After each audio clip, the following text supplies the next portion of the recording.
Hello and welcome to Chapter 11, Communicating Customer Value, Advertising and Public Relations. Today's session is actually going to look at the 5 promotional mix tools for communicating customer value. We'll look to discuss the changing communication landscape and the need for integrated marketing communications. We'll also look to describe and discuss the main decisions involved in developing an advertising program, and then we'll wrap up by explaining how companies use public relations to communicate to their publics. So let's just start off by saying companies have to do more than just create customer value.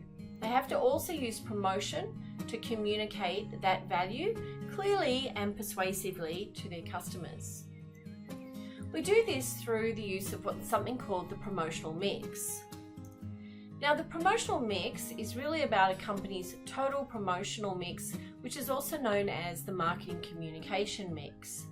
It's a total blend of advertising, sales promotion, direct marketing, personal selling, and public relations. In the direct marketing area, we do also have digital marketing. However, we're not going to be focusing heavily on that in this session, the next session we'll cover digital marketing. So let's just get started and look at advertising.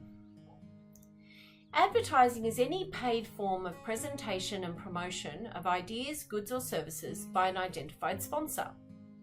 So it could be TV, outdoor, print, being newspaper or magazine, radio and the internet. There are some advantages. So for example, it has very broad geographic reach. It's relatively low cost per exposure, and creative and expressive formats allow you to persuade and provide great visual components of your brand or product offering to your target audience. It's also useful for creating awareness and long-term image, and also can trigger quick sales. Now, on the downside to this is that it might lack persuasive power because it may be a bit impersonal. It's also one-way communication. So and lastly, there is a high cost of the main advertising medium, such as TV. Now, advertising can be traced back to the very beginnings of recorded history. Archaeologists worked in countries around the Mediterranean Sea have dug up signs announcing various events and offers. The Romans painted walls to announce gladiator fights, and the Phoenicians painted pictures on large rocks along parade routes to promote their wares. So during the Golden Age in Greece, town criers announced the sale of cattle, crafted items, and even cosmetics. So advertising, as we said, is any paid form of non-personal presentation and promotion of ideas, goods, or services by an identified sponsor. And this has been going on for centuries. So when you look at the advertising process, this is where we actually start by looking at the setting of objectives, so what you want to communicate and how much you want to sell. We look at setting the advertising budget, so what's affordable for the business, how does it compare to competitors, is it even reasonable for the objectives? We look at developing the advertising strategy, which is the message and media strategy. So message decisions will be things like, what is the message strategy itself? How will the message be executed? And the media decisions are, how many people will you reach and how frequently? And then what type of media will you use? We'll then also look to evaluate the advertising campaign. So what is the communication impact? What's the sales or profit impact? And what's the return on your investment? It's this advertising process that marketers are highly interested in, and being able to work this process to a point where they're very confident that their decisions are going to get the best return for their money. So let's start by looking at setting advertising objectives. An advertising objective is a specific communication task to be accomplished with a specific target audience during a specific period of time. Advertising objectives can be classified into primary purpose, so whether the aim is to inform, persuade, or remind. In this case, the objective is to build primary demand. Now, we know that advertising objectives should be based on past decisions about things like the target market, positioning, and the marketing program. So let's think about informative advertising for a moment. Informative advertising is used heavily when introducing a new product category. In this case, the objective is to build, say, primary demand, say for the early producers of the high definition TVs. They first had to inform consumers of the image quality and convenience benefits of the new product. So if you're looking at possible objectives, we're looking at communicating customer value, suggesting new uses for the product, building a brand and company image, informing the market of a price change, telling a market about a new product, describing available services and support, explaining how a product works, or correcting any false impressions. So that's the type of reasons why we might be using informative advertising. Persuasive advertising is as important as competition increases. So the aim is to persuade consumers of a product or brand's merits, and often executed as comparative advertising, also known as attack advertising. The objective is to build selective demand. So persuasive advertising becomes more important as that competition goes up. For example, once the HD TVs became established, Sony began trying to persuade consumers that its brand offered the best quality for their money. This advertising wants to engage customers and create a feeling of community amongst the consumers of the brand. So possible objectives here with persuasive advertising could be build brand preference, persuade customers to purchase now, encourage switching to a brand, persuade customers to receive a sales call, change consumers' perception of product value, or even convince consumers or customers, to tell others about the brand. So reminder advertising is important for mature products. The aim is often to move consumers into some sort of action. So it helps to maintain customer relationships and keep consumers thinking about the product. It's also used to strengthen those brand relationships. The advertising goal is to help move customers through the buying process on this one. So some advertising is designed to prompt people into immediate action. For example, a direct response TV ad by Weight Watchers urges consumers to pick up the phone and sign up right away. The Spotlight ad for the VIP Club catalogue encourages immediate store visit. However, many other ads focus on building or strengthening long-term customer relationships. Things like the Nike television ad, in which a well-known athlete undergoes extreme challenges while wearing their Nike gear, never directly asks for a sale. Instead, the goal is to change the way the customer thinks or feels about a brand. So we're maintaining customer relationships. We might be reminding consumers that the product may be needed in the near future. We might be reminding consumers where to buy the product, or keeping the brand in customers' mind during the off-season. So setting the advertising budget, there's a few different common methods here for setting a budget. The affordable method is setting the budget at the level they think that they can afford. So it's the revenue minus these expenses. The percentage of sales method is a percentage of the current or forecasted sales, or a budget percentage of the unit sales price. The competitive parity method sets budgets to match competitor outlays.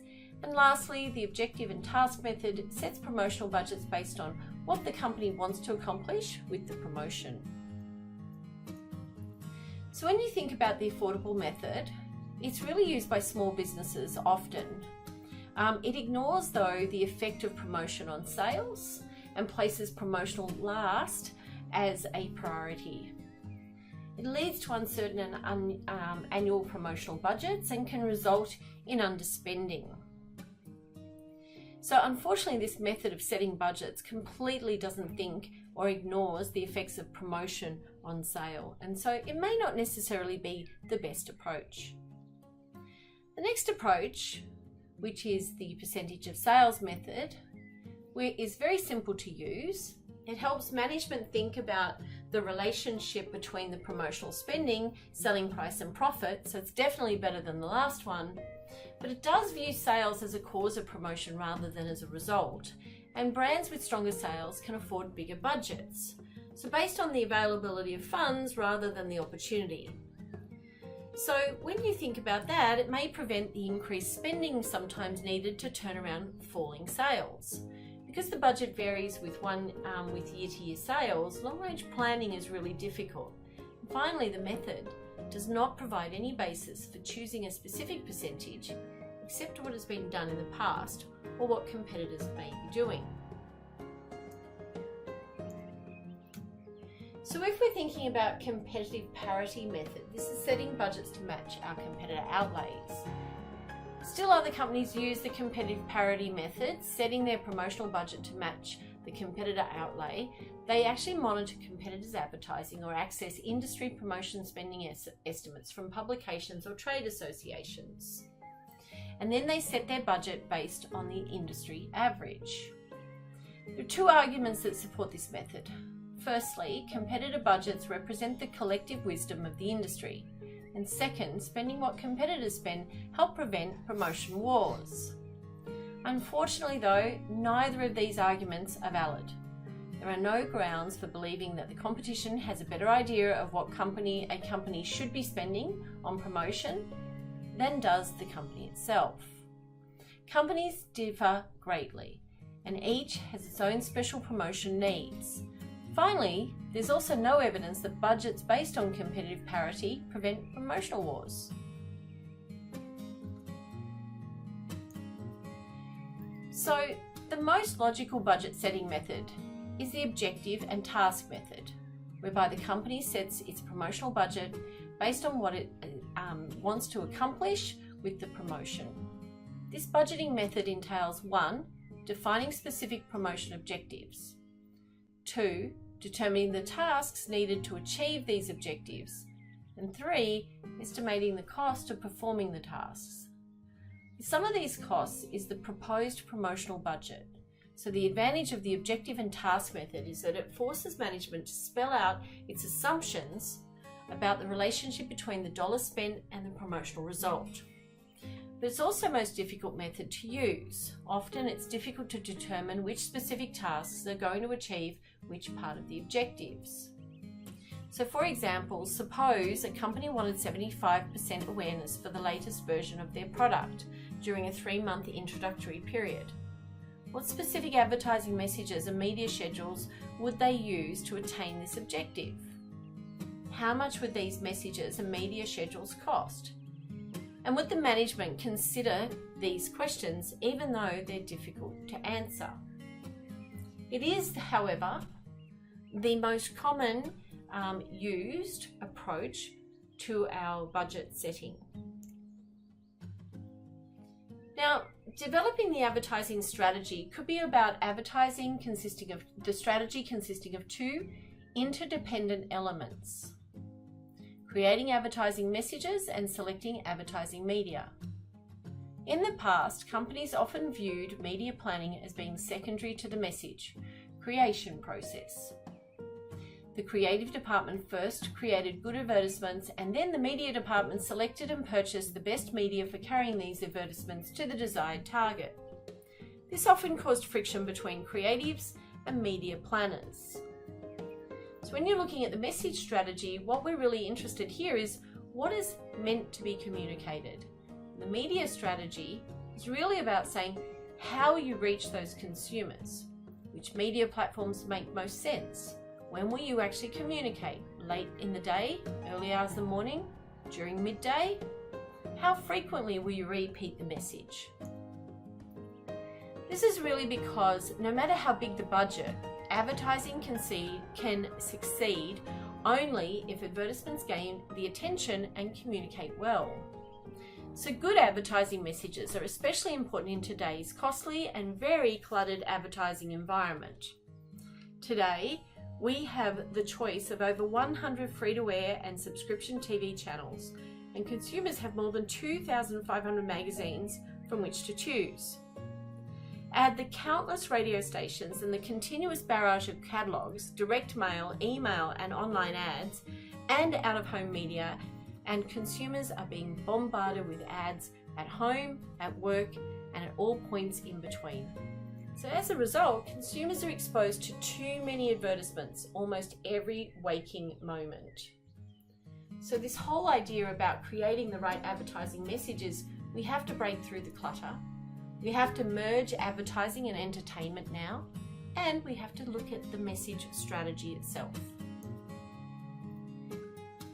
Now, when we're looking at breaking through the clutter, we need to understand today's advertising messages have to be better planned, more imaginative, more entertaining, and more emotionally engaging. Their ads need to be sandwiched within a clutter of other commercials. So we have to do something to actually break free and be noticed. This merging of advertising and entertainment takes one of two forms: advertainment and branded entertainment. The aim of advertainment is to make advertisements themselves so entertaining and so useful that people want to watch them.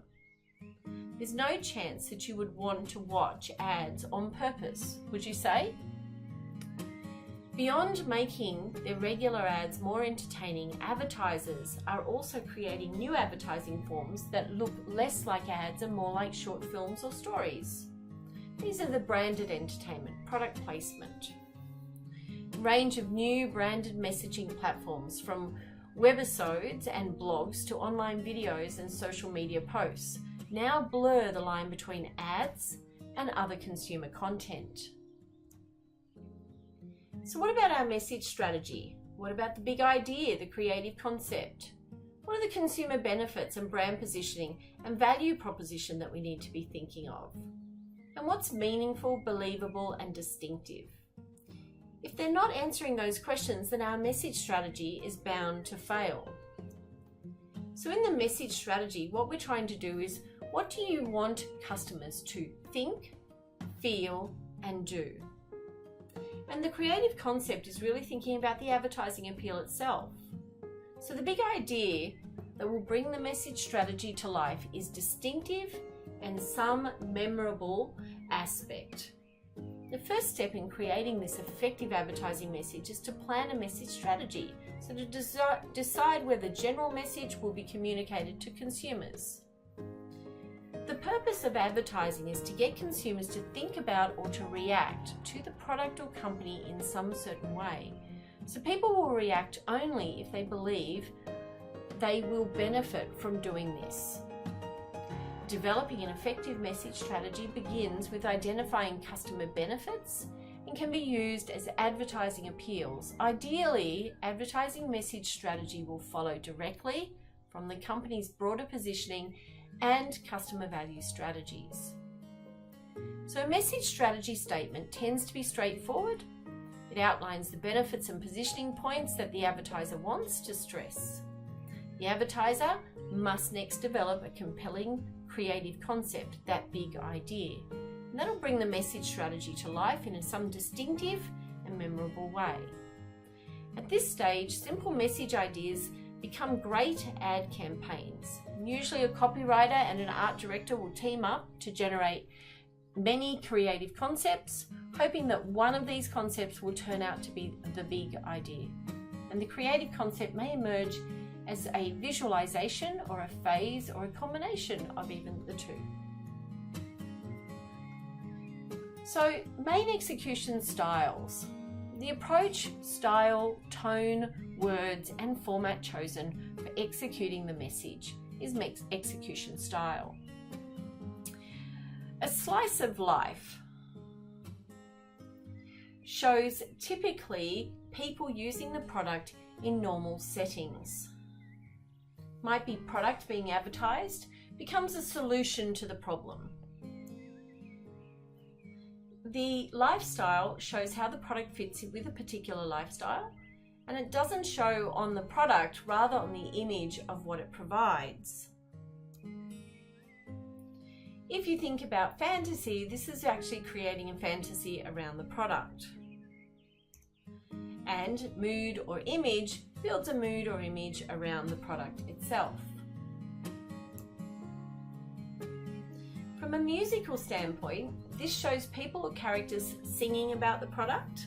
Musical memories are often stored in long-term recall areas of our brain, so most people can remember tunes even from their childhood days. And personality symbols. This is where we create a character or a personality that becomes a symbol of the product.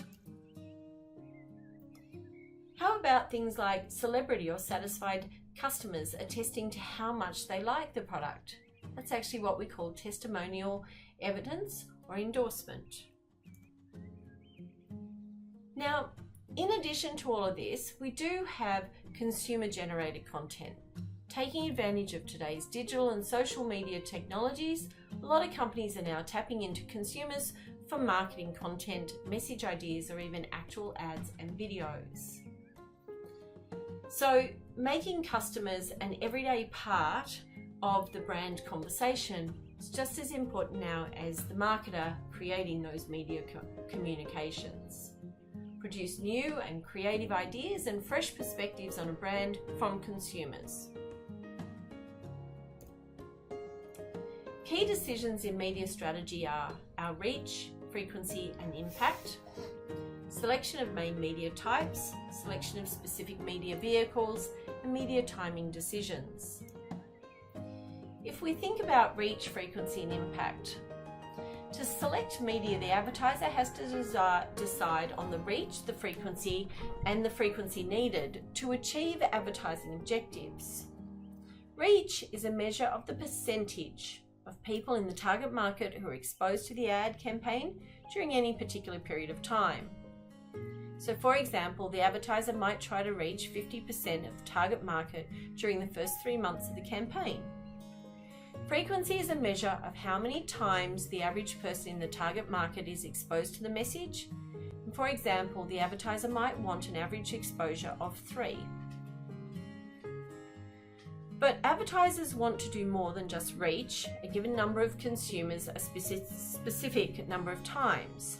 The advertiser must also decide on the desired media impact, the qualitative value of a message exposure through any given medium. For example, a message appearing in one magazine may be more believable than if it had the same message appearing in another. For products that need to be demonstrated, messages on TV might have more impact than messages on radio because TV uses sight and sound. Products for which consumers provide input on design or features might be better promoted in an interactive website than in direct mail. So more generally, the advertiser wants to choose media that will engage consumers rather than simply reach them. Media planners consider a lot of factors when making their media choices. So they might want to choose media that will effectively and efficiently present advertising messages to customers. Therefore, they have to consider each medium's impact, message efficiency or effectiveness, and their cost. So the mass media costs rise and audiences shrink. Many companies are now adding digital, mobile and social that cost less, target more effectively and engage consumers more fully. Today's marketers want to assemble a full mix of paid, owned, earned and shared media that create and deliver engaging brand content to target consumers. We do need to be thinking about the media exposure levels. We do need to be thinking about the cost per thousand, the media target audience, and the quality or environment. The advertiser also must decide on how to schedule the advertising. So there's a seasonal pattern. So when we think about a seasonal pattern, it might be actually looking at taking advantage of specific activities in the year, things like Mother's Day, Easter, the festive season. The continuity pattern means that scheduling ads evenly within a given period of time.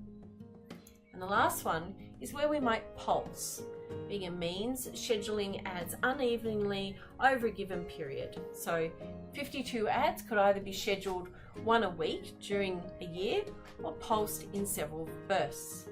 The idea behind pulsing is to advertise heavily for a short period to build awareness that carries over the next advertising period. Those who favour pulsing believe it can be used to achieve the same impact as a steady schedule, but at much lower cost. When we think about return on investment or advertising investment, it's the net return divided by the cost of the advertising investment itself. So advertisers should measure two advertising effects: communication effect, how well the advertising communicating the desired message, and the sales and profit effect, is the message translating into the desired sales response. We're quite interested in the calculation theory here, where we might look at the profit from an ad campaign divided by the cost of an ad campaign. This is going to give us return on ad spend, or ROI.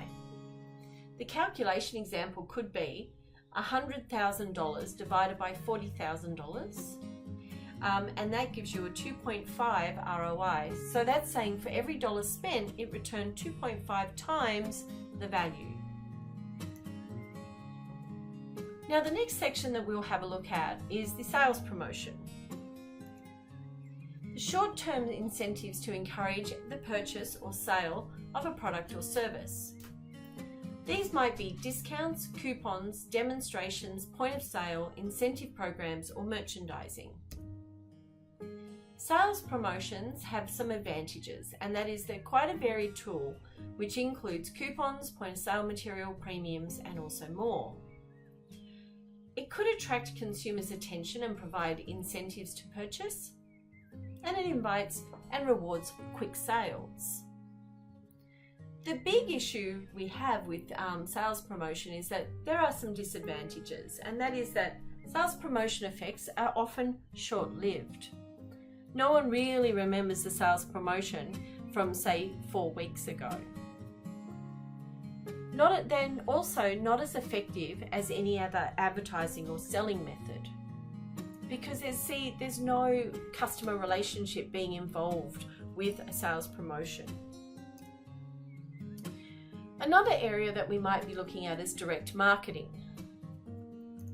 Now, direct marketing is interacting directly with carefully targeted individual consumers and communities to both obtain an immediate response and build lasting customer relationships. They could include catalogs, telemarketing, electronic marketing, and network marketing. Now, advantages of this direct marketing method is that it's a highly personalized form of communication.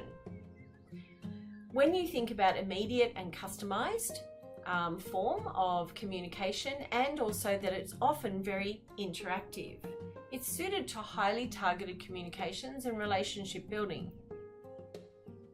The disadvantage is that direct marketing can be easily ignored, and getting the frequency right can be really difficult.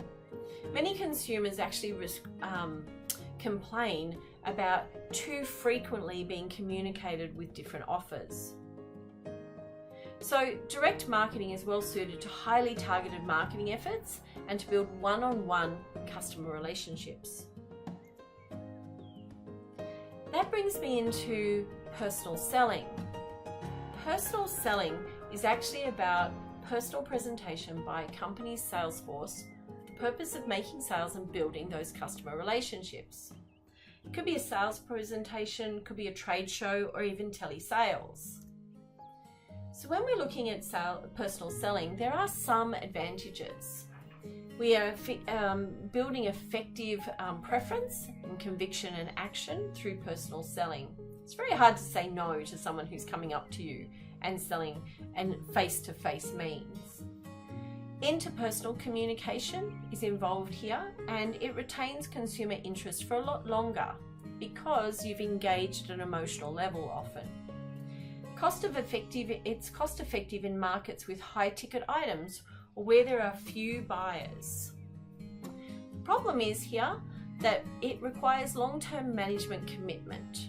You can't always get what you want as a ROI immediately or in a quick turnaround short time period. And the cost in the US and Australian companies are actually spending 3 times as much on personal selling as on advertising.